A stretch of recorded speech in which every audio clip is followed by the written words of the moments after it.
You're listening to the Empowered Divorce Podcast, where you practice being the chooser in your life again, one day at a time. Thanks for joining me.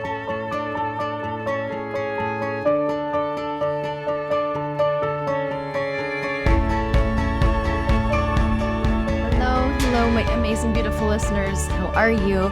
Thank you for joining me. Quick episode today because I was talking with a client and we were discussing this, and I thought, you know what, this would be a great thing to put out there as an episode for those of you that might be struggling with the same thing. I know I did a bonus episode around rumination and how to help ease those ruminating thoughts when those are kicking your trash. This tool that I'm offering today is very similar in purpose. When you are experiencing a lot of the challenges in your central nervous system around emotional regulation, when you're feeling very dysregulated all the time, then having and implementing a routine into your life can really help shift things. When you've been living in survival mode for far too long, we have to do whatever we can to get out of survival mode. And that's why I offer so many different tools or resources or things to consider, because not everything is going to work for everybody, but maybe this will work for you. Like I said, when you're in survival mode, navigating the emotional roller coaster of divorce, the idea of structure itself and that word routine itself can feel very overwhelming. And you might, in fact, some of you probably didn't even click on the dang episode because you saw the word routine. Or some of you are here just because you might as well be. But I just want to validate that sometimes even that word or the idea of structure can feel just impossible. I remember I wanted structure. In fact, I wanted routine, and I would be cleaning other people's homes. And I remember this one woman in particular. Well, I should say there were several, but one in particular comes to mind where she had a very detailed routine for herself, for her life. It was very structured.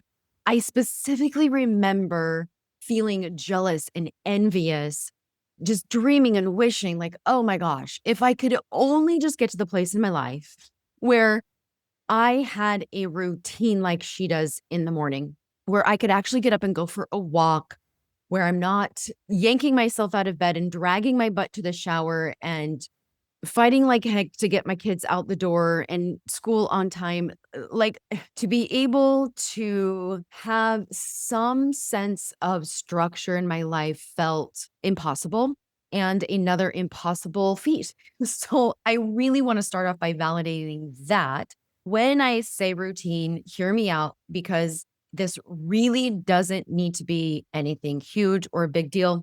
It really is the psychology and the science behind this that I'm really aiming for and want to help educate you around. Because healing does not require an absolute life overhaul, even though I know that many of you want that. I know I wanted it. Even if we begin with brushing our teeth and shifting the intention of it, we can shift into a healing routine. So in this episode, I just want to explore how the smallest of routines can bring the biggest shifts. Like I said, I will dive into a little bit of the neuroscience behind why very simple, predictable acts can start to soothe your central nervous system, which is what we're shooting for here. It can start to interrupt those ruminating thoughts, start to bring a sense of safety back to your body. This is key, y'all. This is key. When safety in every way has been ripped out from underneath you, because what you thought your life was, the person you thought you were married to, the way that you thought they were loving you has all been shifted, shattered, and destroyed. It's confusing, it's mind-blowing, and that very basic sense of safety with your attachment person in your life has been altered. We have to get safety back. We have to bring it back to our body.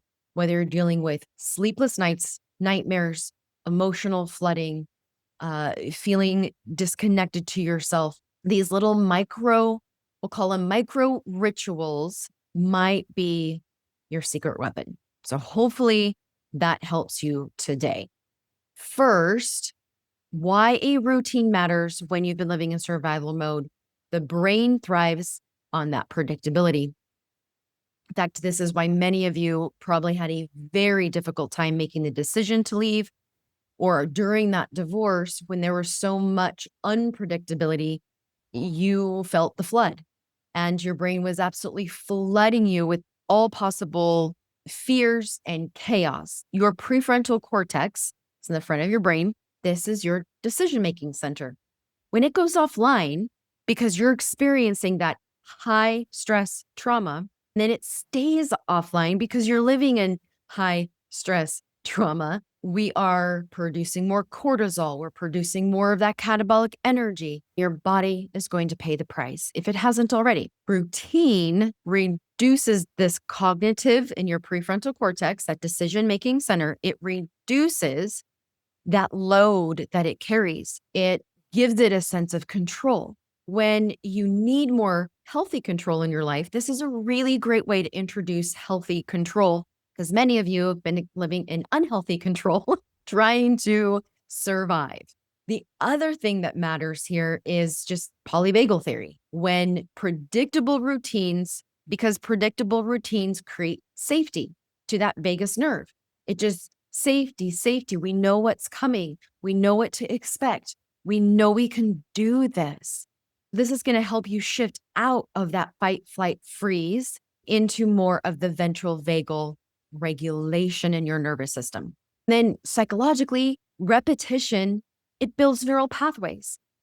Anytime we repeat something over and over and over, you're creating a new neural pathway. And doing one healing act a day rewires the brain for safety, rewires the brain for stability, even self-worth, the more you practice this.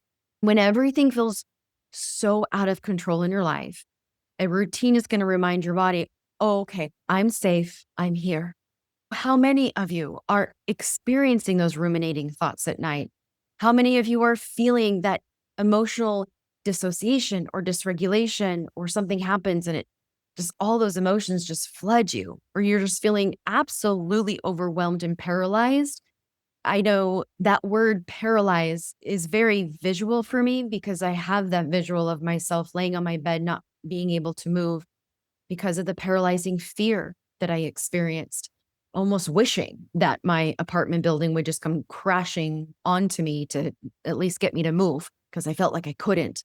When you feel like you've lost your identity, when you feel like you've lost the structure of your being, hypervigilance, people pleasing, all of these are challenges that many of you face in the wake of a life-saving divorce. So how is a routine going to help? Well, like I mentioned, it interrupts the mental looping. So when a brain has something intentional to focus on, it almost creates like an anchor. Think of like a boat anchor, just creates an anchor to deepen into your sense of self and keeps you from spinning and spiraling. Many of you have been on a boat before. If you're not anchored in with every wave of the river or the ocean, the boat moves, it turns, it moves in a different direction. It's not going in the direction perhaps that you intend to go. When we anchor into our sense of self with a routine, the brain starts to focus and it can start helping you move in the direction that you actually choose. The other thing that a routine can help is just signal completion to the brain, which, oh my gosh, if any of you can relate to this, right? Where I felt like nothing ever got finished. There was never, I used to thrive on completion. It was something that felt very good, very successful when I could complete a task. But with the PTSD symptoms kicking in full blown after my divorce, I felt like I couldn't complete anything. There was half-assed everything all over the place. So when you create a routine for yourself, you finish the brushing the teeth and it's intentional as part of your routine. It gives that brain that beautiful signal of, okay, done, check. A bedtime routine can really help, quote, close the day, like put a period at the end of a sentence. It closes the day. That can be really healing and beneficial for your body and your brain, especially those of you that are having a really hard time sleeping. It also helps you start to reclaim a sense of agency and power when you feel powerless. when you feel absolute chaos, like everything is not going my way. I have no control over anything. So when we can start cultivating some sense of choice and agency in our life, choosing your own rhythm when your life feels absolutely hijacked, this is an act of empowerment. And then the other part that really helps is, of course, your body. When we have a routine, when we're intentional and we complete it, we're reconnecting back to our body. Trauma disconnects you. We need to do all the things we can to reconnect. And so a physical action starts to ground you in the present moment. And when you are in constant survival, fight, flight, freeze, fawn, we're not in the present. So, a couple things to consider adding to your healing routine. Like I said, just start with brushing your teeth. And while you're brushing your teeth, say out loud, I'm releasing what no longer serves me. I'm cleansing my mouth and cleansing the day. I'm keeping what's mine and I'm spitting out what I don't want. Isn't that silly? I promise it's actually really helpful. I've gotten pretty good at the angry spit. When you're brushing your teeth and adding this to your ritual, it's symbolic, it's intentional. And when we make it mean something, it's going to mean something to your mind, to your heart, and to your body. And when it's already part of your routine, we're just adding intention to it, embedded in a habit that we're already doing. It's an easy win. So we'll take that. The other thing that can be really helpful is adding 5 things before bed. So I call it my 5 for sleep. 5 things that I do before I go to sleep. You can adjust this however you want, but just picking 5 intentional things, steps, whatever you want to call it, that you do in your nightly routine. This is, again, going to signal to your brain that we're putting a period at the end of the day. Our body starts to rely on it. It starts to anticipate it. It starts to create that safety and that regulation that we need when we're going through this. So light a candle. I burn sage. Every night I burn sage. It's very symbolic of releasing, getting rid of any thoughts, beliefs, energy that is unwanted. Burn a candle, turn lights off. I have a client that goes around, my daughter does this too. Well, I think both my daughters do, because they get mad at their husbands when they come in and turn their lights on. But they love to dim the lights and turn the lights off. They like to turn a lot of the lights off in the house or dim all of the lights. I like doing this where I turn all the lights off but leave my stove light on, where it just creates a very low light environment. It's letting your brain kind of slowly start to shut down. Light a candle, burn some sage, dim the lights. The thing is, turn your phone in. Find a place that your phone goes at a certain time of day, at a certain time in the evening, and put it down. Put it down and walk away. Drop it and walk away.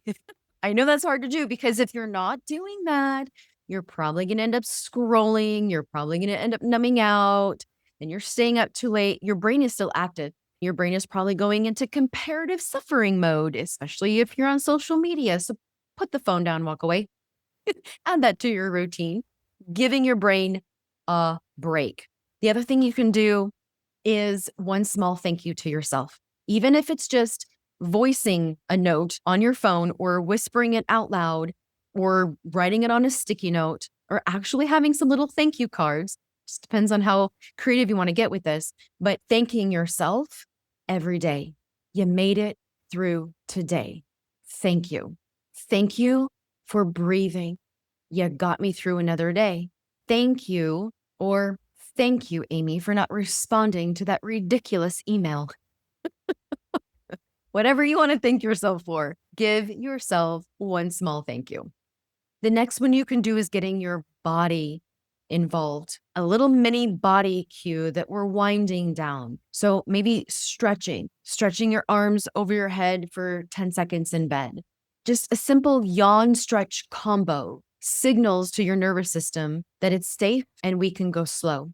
Putting your hand on your heart or your belly and breathing in and out, watching your breath in and out for 60 seconds. Just these little cues, doesn't have to be anything huge. Again, you can take it however long you want or however grand you want to take this, But I want to give you just very simple ideas for those of you that truly are in a state of massive overwhelm. We have to start somewhere.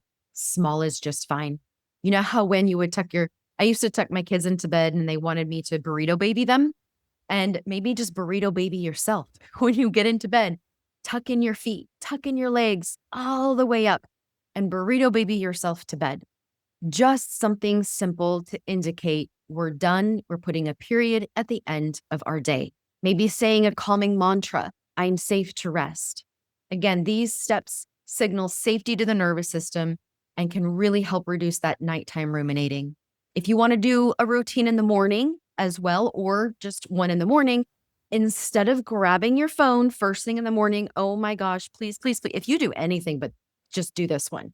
I am telling you, the shift that you will have by not automatically reaching for your phone the first thing you wake up, it is seriously worth going and buying an old-fashioned alarm clock so that your phone doesn't have to be your alarm, so that you don't touch your phone in the morning. Y'all, I'm serious. Instead of touching your phone, place your hand over your heart and say, good morning, beautiful. I see you. I'm glad you're alive. Or place your hand over your heart and remind yourself that this is who I am. I'm not what they did. Or take a minute of silence or journaling a bridge thought. If it's really impossible to think that you are truly lovable no matter what, maybe pick one thing that you do love about yourself. Maybe you love your long fingernails. Maybe you love the arches in your feet. Maybe you love your strong calf muscles. I don't care. Pick one beautiful bridge thought to tell yourself. Then maybe you make a cup of tea in the morning or a cup of coffee. If you're doing that every morning anyways, just be intentional with it. I'm doing this because I choose to. I'm doing this for me. Just that energy shift can help you reclaim your morning as yours before the world and children ask all kinds of things from you. Now, what makes routine healing different than just a habit?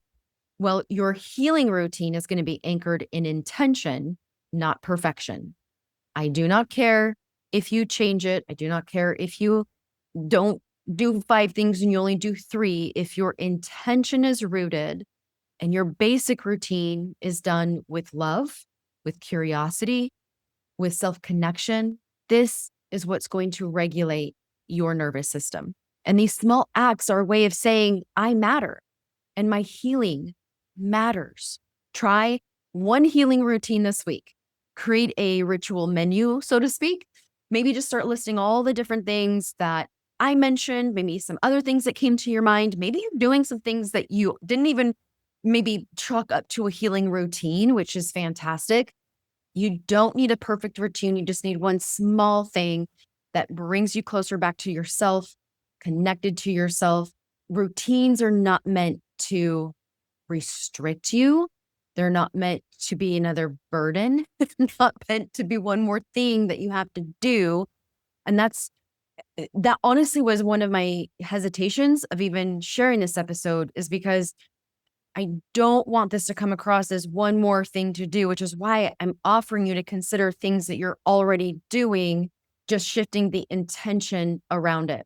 A lot of times when I have my ladies start to do body scans, I'll say, what are you already doing in your life that when you do it, you just add the body scan? So if you're sitting in the carpool lane, waiting for your kids to come out, do a body scan. You're already there.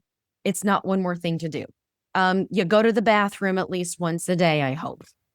You're already there. Add the body scan to the routine. The same idea applies here. Maybe pulling some new things in that feel exciting, that feel grounding, that feel like you're paying attention to yourself, but also bringing some things in that you're already doing. So we're not adding to the burden that you're already carrying on that many of you are already carrying upon your shoulders. If you truly are in that state of absolute overwhelm, where truly getting out of bed seems like an impossible task, then you slow this down even more. Again, the intention matters. Move one leg out of the bed intentionally and with love. Move the second leg out of bed intentionally and with love. Love yourself standing upright. Love yourself walking into the bathroom. One thing at a time. That's not weak. It's not wrong. It's how you get through. So if you're in survival mode, you're tired of the chaos, the uncertainty, the long nights of overthinking, just know that healing doesn't always come in huge leaps. I know you'll want that. But sometimes it has to start with the smallest, quietest moment, a breath, bedtime, a whispered mantra while you're brushing your teeth, and spitting out what no longer serves you. Routines aren't about being rigid. They're about remembering that you are the constant in your life. Your body deserves peace, y'all.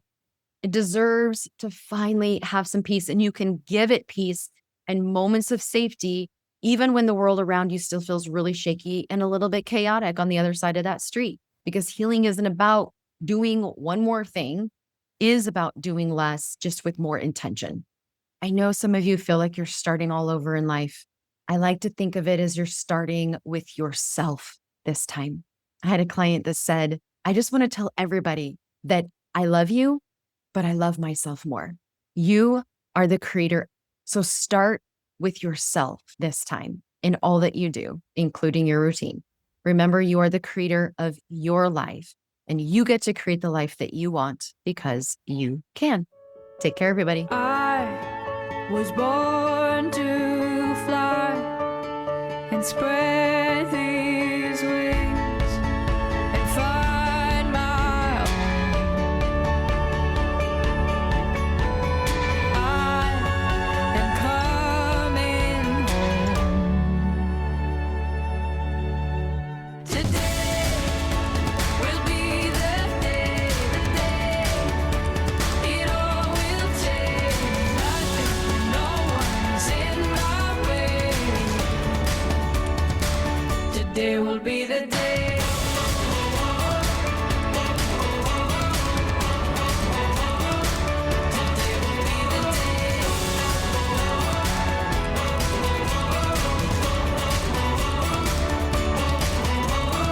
I was made to dream that anything can be my own. I have found my home. Today will be the day it all will change. Nothing, no one's in my way. Today will be the day.